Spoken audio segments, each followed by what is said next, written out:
Good morning student, स्वागत है आपका एक और नई वीडियो में।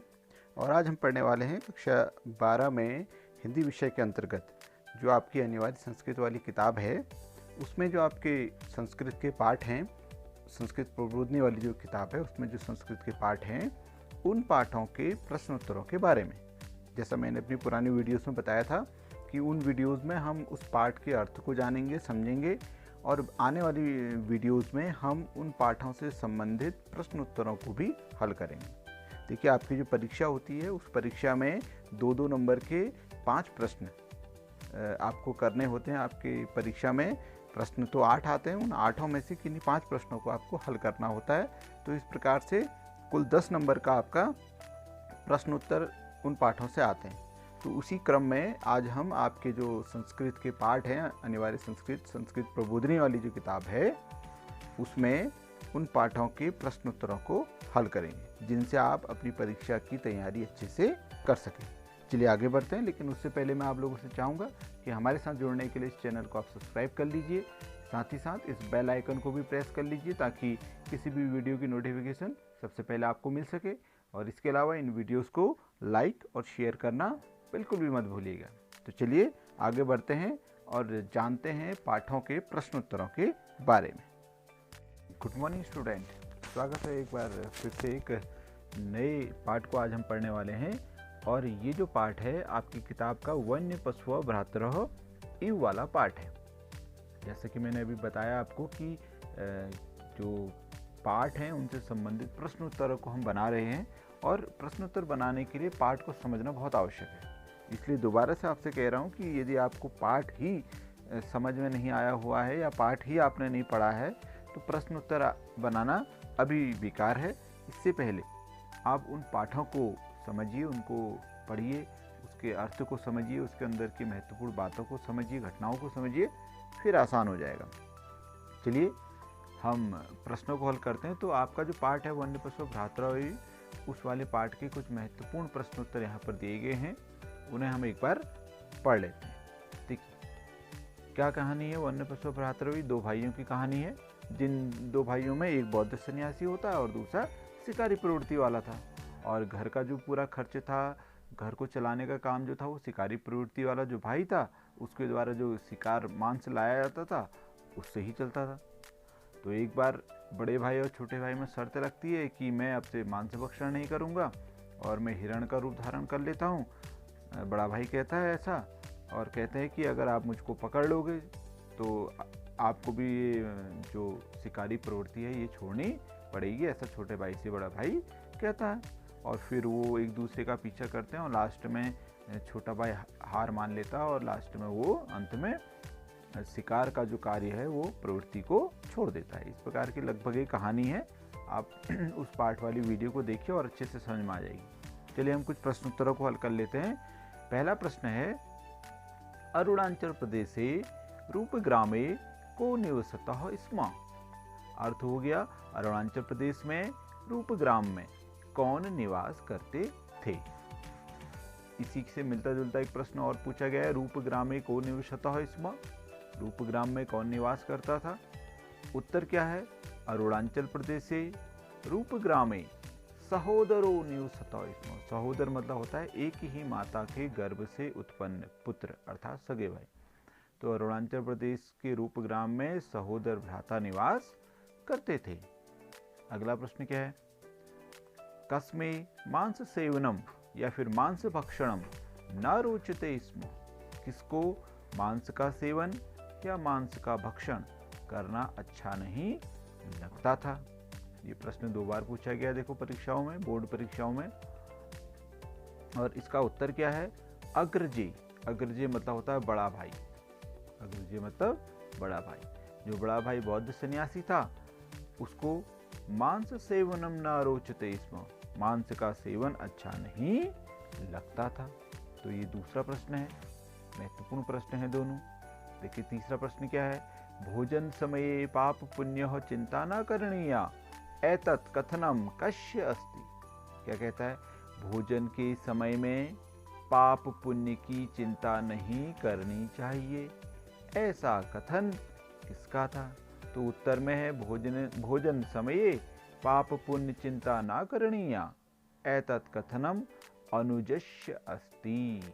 जब बड़ा भाई कहता है कि आपसे मैं मांस भक्षण नहीं करूंगा, पशुओं को मारना उचित नहीं है, तब छोटा भाई कहता है कि भोजन के समय में पाप और पुण्य की चिंता नहीं करनी चाहिए, ऐसा कथन छोटा भाई कहता है।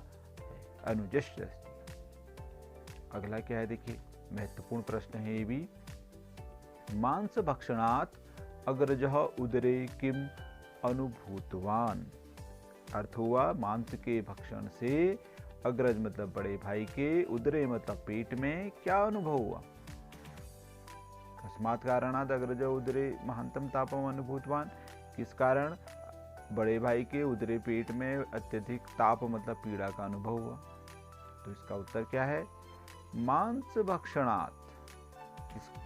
कस्मात् कारणात् मतलब मांस भक्षणात् अग्रजः उदरे किम अनुभूतवान पूछ रहा है, तो महांतम तापम अनुभूतवान। महांतम तापम का मतलब होता है अत्यधिक पीड़ा का अनुभव हुआ।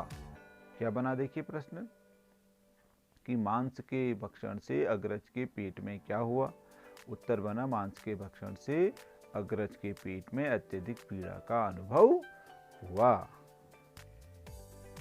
फिर देखिए अगला प्रश्न क्या है, बहुत ही महत्वपूर्ण प्रश्न है इस चैप्टर का। प्रश्न है कस्य आश्रयः सर्वदा कष्टकरः।